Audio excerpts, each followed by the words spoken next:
Now is the time to create our items and spawn them in our game.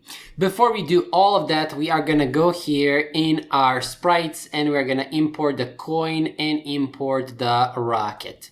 Select both of them and in their sprite renderer, set them to sorting layer items, and here they are. Now they are a little bit large, so what I'm gonna do is I'm gonna set their scale to 0.9. So both the the coin, which is, let me just move it here, and the rocket, which I'm gonna move here, they have, well, 0.9 for the X and for the Y for their scale. Selecting the coin, I'm gonna set it, well, both of them, I'm gonna set them on, well, items sorting layer. And here we need to add tags. So we have ground and BG, we're gonna have coin, and we are gonna have the rocket. So rocket, like this. And tag the appropriate game object with the appropriate tag. So coin is gonna be tagged with the coin, and rocket is going to be tagged with the rocket. I am also going to select the coin and add a circle collider. So circle collider 2D, make it a trigger, and that is that. For the rocket, I'm going to select it and add the box collider 2D and make it a trigger, but I'm going to resize the collider on the rocket. So Y is going to be resized something like this, maybe also like this. And I think this is good for the rocket. Now, since we are gonna move the rocket and it has a box collider attached on it, I'm gonna attach the rigid body 2D on it. And if you're wondering, and before we do anything, set it to be kinematic because we don't want it to be affected by gravity. Now, if you can also freeze the Z rotation, but that does not matter because we are gonna detect collision between the player and the rocket, and well, immediately we are gonna destroy the player and the rocket, so that does not matter at all. Now, if you're wondering why did I add the rigid body, well, because if you add a box collider or any collider on a game object and you want to move that game object, even though you want to move it using the transform, because we want to move the rocket using the transform, even though that is the case, it is better to have the rigid body attached on it because it has a collider. So objects that have a collider and you want to move them, attach the rigid body, even though you don't want to use the velocity or add force on the rigid body to move them, because physics calculation will be easier if the rigid body is attached. The bodies or the game objects that have a collider attached on them and not a rigid body and you move them, they are harder to process. Now, of course, this is a small game. We will not even see that, but imagine you have a large game and then thousands of game objects and you want to move each and one of those and you only attach a box collider, when that will hit performance for sure. And we are learning best practices, so it does not hurt us. And I'm gonna right click here in the assets, create a new folder. This is gonna be our prefabs. Again, right click, folder, prefabs. And inside of our prefabs, I'm gonna attach the rocket and attach the coin, and we can now safely remove them from our scene because we do not need them anymore. And now what we're gonna do is we're gonna create a game object. So create empty, and we are gonna place it right here as a child of the camera, and we are gonna name it spawner.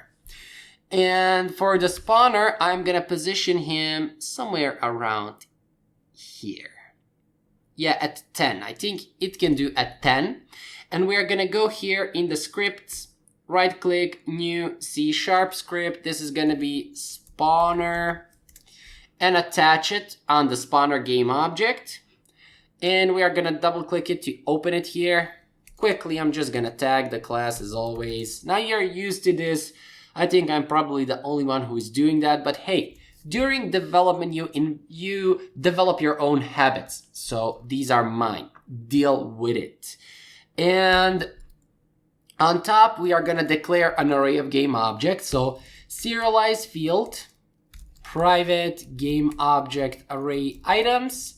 And we are gonna have the minimum and the maximum. So private float min y, which is equal to -2.7 f, and comma max y, not max t, which is equal to 2.7 f. if you are wondering what this here is, well, these are the minimum and the maximum Y position, because when we spawn our coin, for example, when we spawn it, we are going to spawn it between here and between here. And notice I'm going here. Notice it's 2 point. So it's going to be negative, or 2.7, excuse me. So here is the top where we can spawn the coin, or the max Y. And below, using negative, is where we are going to, so between these two positions, so between here and on top is how we are going to spawn them. And I just, well, imported the coin like this, and then saw the position like this, and coded that position. This is what we did. And now, selecting the spawner, here we have our items, and we're going to select 2, or size is going to be 2, because we have 2 of them. Now, if you're wondering what we are doing here, well, using the serialize field, the private game object can be visible here in the inspector panel. So I'm going to select coin for the element 1, and element 0, and element 1 is going to be the rocket. So now we're going to spawn them. So we're going to use our game object's X position, which is here. And because he is a child of the camera, he's going to move along with the camera. And this is where we are going to spawn these collectible items. So I'm going to go here, and right below our start function, I am going to, well, create a coroutine. So I enumerator, which is going to be spawn items. And what we are going to do here is we're going to use, well, we don't need to put it here, float time. We can either use it here. So, no, actually we do. So I'm going to say here float time. And here what I'm going to say is yield return new wait for seconds. Now I'm going to use this one, wait for seconds real time. So what is the difference? Well, maybe you remember, I don't think that we created that here. Yeah, we created that in our courses. Anyways, when we use wait for seconds, not real time, so wait for seconds, this right here, so this one, I'm going to remove wait real time. This right here is affected by timescale. If we set timescale to be 0 when we pause our game, we will not execute the coroutine which uses wait for seconds. But if we use wait for seconds real time, this is independent from the timescale. So even though in here it says creates a yield instruction to wait for a given number of seconds using unscaled time. That means if we use time.timescale is equal to 0, this right here will execute. So we're going to wait, not 2 seconds, man. What is wrong with me? We're going to wait for the time, which is the parameter here. And wait for the time, then we're going to say vector3 temp, which is equal to new vector3. And what we're going to do here? Well, for the X, we're going to say transform that position, that X, which is the position of this game object, which is, well, the father or the parent, this one right here that holds everything. So this is the position X of it. For the Y, we're going to use random.range. Now, here we're going to type min Y and max Y. And for the Z, it's not important, but we're going to set it at 0, and that is that. So next, we are simply going to say instantiate a game object. And which game object we want to instantiate? Well, we want to instantiate the one using items and random range between 0. So between 0 and items, so items that count, not copy to, excuse me, it's item.length. Count is in Swift. For the position, we are going to use temp, and for the rotation, we need to use quaternion.identity. And here we need to say start coroutine to reload the same coroutine, spawn items, and here for the time we're going to see random that range between 1 and 2. So 1F and 2F. So what is going on here? Well, first things first, we know what a coroutine is. If you don't know, then go take a look at my C# videos. So in a coroutine, we are going to delay the execution of a function. So here, we wrote wait for real seconds. That is which, well, this time, passing the time parameter, meaning we're going to wait how many time we pass here.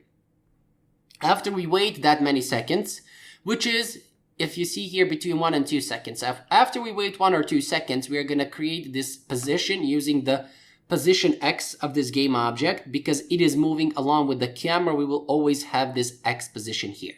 So using the X position, And for the y, we're gonna randomize it by using the min and the maximum, and I explained it a moment ago.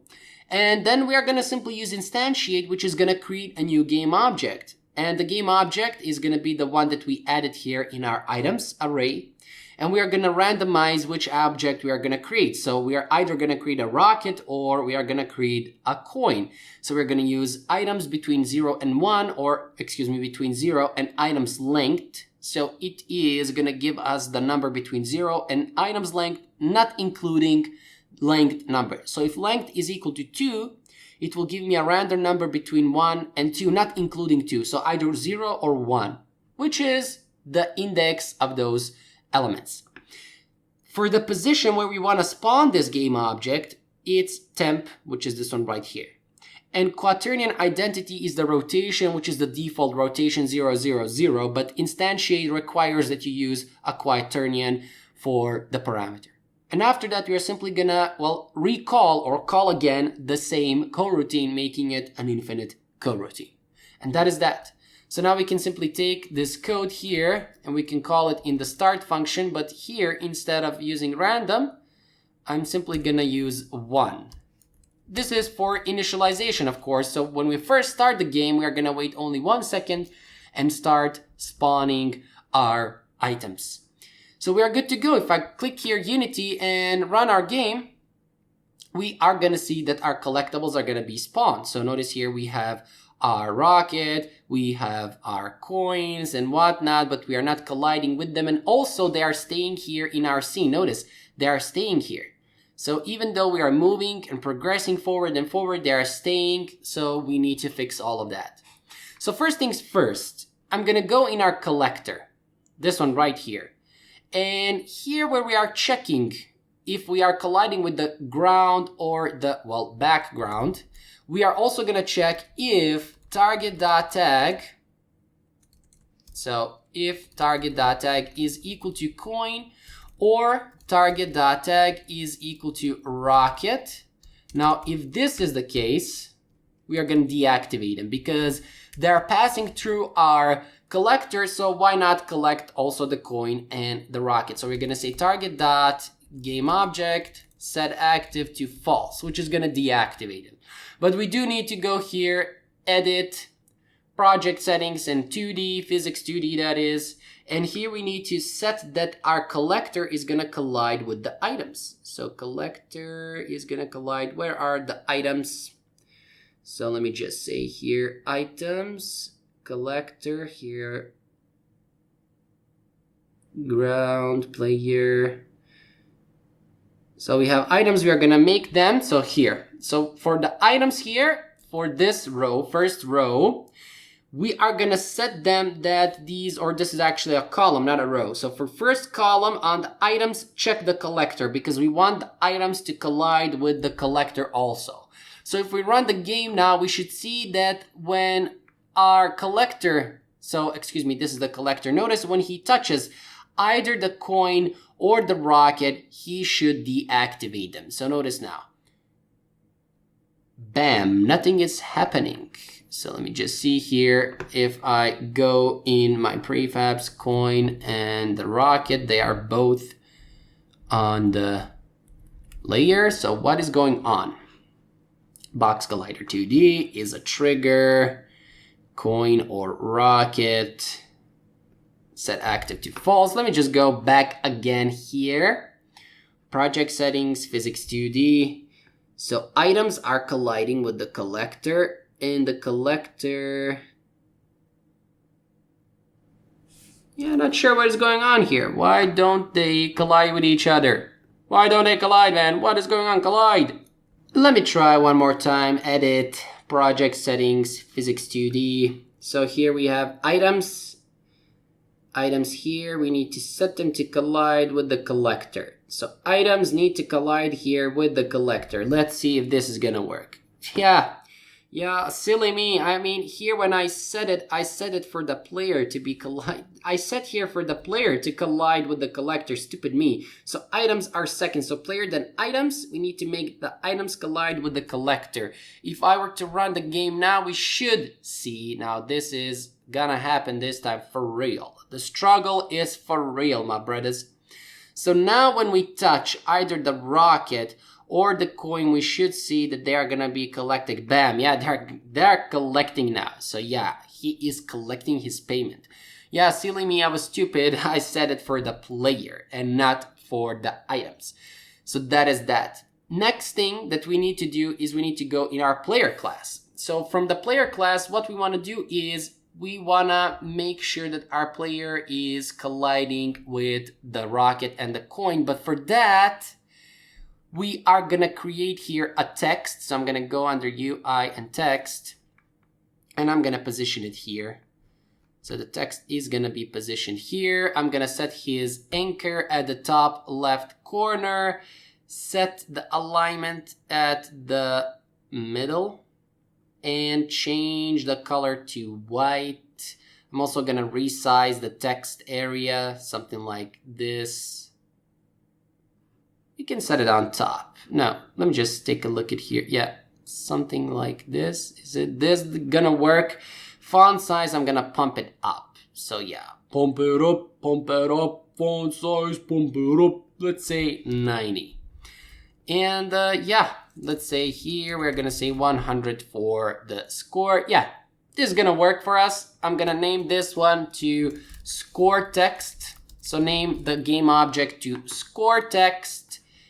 And yeah, that is that. We can proceed. But maybe before we proceed to that, I'm going to create here a C# script called rocket, which we are going to attach on our rocket. Let me just open the rocket script, man. Why are you playing with me?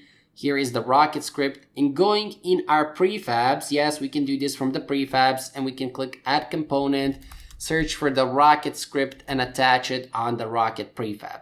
Because I want to go here and take the rocket prefab and simply increase the speed of it. So here, I'm simply gonna say private float speed is equal to 1f. And in the update function, I'm simply gonna take vector3 temp, which is equal to transform that position, which is the position of the rocket. And I'm gonna say temp.x minus equals, and we're gonna say speed multiplied by time dot delta time. And then we're simply going to say transform position is back to temp. This is going to move our rocket faster towards the player because I feel that the rocket is like static, not moving. We don't want that. So yeah, I'm going to simply move it along to the player. And now, as I said, that we have everything here set up. So we have our score. We can create another script, which I'm going to call player score. And we are going to attach it on the player itself. So player, and double click it to open it. And here is where we are going to finalize our game. So I'm simply going to tag the class, hold enter to give a little bit of space. And we are going to first declare that we are using Unity engine.ui because we need the score to increase the score, of course. And here I'm going to create a private text, which is going to be our score text, and a private integer score, which is by default equal to 0. And in the awake function, so I'm going to change start to awake. In the awake function, I'm going to get the reference to the score, which is equal to game object, find me the game object with the name score text, like this, because we named it here. If we go in our hierarchy, score text is named score text. So get me that game object dot get the component text from it, which is the same principle as with our button. So the text itself is not a component, or excuse me, the text itself is not a game object, it's a component. And now I'm going to simply say score text dot text is equal to, well, 0 initially, of course. And what we need to do here is we simply need to detect collision between the coin and the rocket. So void on trigger, enter 2D, which takes a collider 2D, which is a target, and I'm gonna name it so. So what we're gonna do? Well, we're gonna test if our target.tag is equal to coin. So if we have collided with the coin, what we're gonna do? Score plus plus, increase the score by 1, and take the score text. So score text dot text is equal to score dot to string. which will simply convert our score to the string. And we do need to deactivate our game object. So target.gameObject.set active to false. This will deactivate the coin, which will make the coin disappear right away when we collide with the player, and that will simulate the effect that we are picking up the coin. And the last thing that is left for us to do is to say here if target.tag is equal to rocket, meaning if we are colliding with the rocket, well, what we want to do? First, we want to move the player. So I'm going to say transform that position is equal to new vector 3, and I'm going to say here 0 for the x, 1000 for the y, and 0 for the z. And for the rocket, we're going to say target.gameObject set active to false to deactivate it. Now, if we set the player to be not active, it will not execute the code that's after it. We saw an example of that in Fruit Eater. If you don't know what I'm talking about, go and take a look at Fruit Eater. And here we're going to call a coroutine that's going to restart our game. So here we are going to create that coroutine. So enumerator restart game. And what we are going to do here is wait 2 seconds. So yield, not tield, it's yield, my brothers. Yield, return, new, wait for seconds, real time, wait 2 seconds, and then restart our scene or restart the game. So scene manager, we need to type here on top that we are gonna using Unity Engine scene management, because now we need to use scene management to navigate between the scenes. So scene manager dot load scene. So we're gonna load the scene, and which is the scene where it's our gameplay. But we can use scene manager. So scene manager dot get active scene, and we can say dot name, which will get us the name of the active scene that we are currently in. And simply here we're gonna say start coroutine, restart game, and bam, we are finished. Just like that, we are finished, ladies and gentlemen. Now, this is nothing new that we did. We just, reuse the code that we are using all the time. So we are gonna get the reference to our text. We have the score, which keeps track of the score. Here we are getting the text in our scene by using find the name of the game object, get the text component, setting the default score to 0. In our onTrigger enter, we are checking if we have collided with the coin, increase the score, display the score to the user, deactivate the coin to remove it. If we have collided with the rocket, move the player from the view just so that we simulate that the player has actually died. Deactivate the rocket and restart the game. And that is that. So we are finished. If I run the game now, notice what's gonna happen. 0 for the score. If I collect the coin, notice if I touch the coin, bam, we have score 1. Bam, we have 2. If I touch the rocket now, where is the rocket, man? Please, please. Where is the rocket when you don't need it, man? If I need it, only coins, bam. Touching the rocket and my battery is gone. So touching the rocket, we see, and again, so see here, if we touch the rocket, bam, I am a goner. So the game has restarted and we are playing from scratch. So ladies and gentlemen, that was that for this game. Hope you enjoyed it. Until next time, I will see you guys. So take care, subscribe to the channel, share with your friends and whatnot, because we are sharing knowledge. We are learning things. Anyways, thank you guys for watching, and thank you for staying for this game. Until next game, or until next one, I will see you, and goodbye.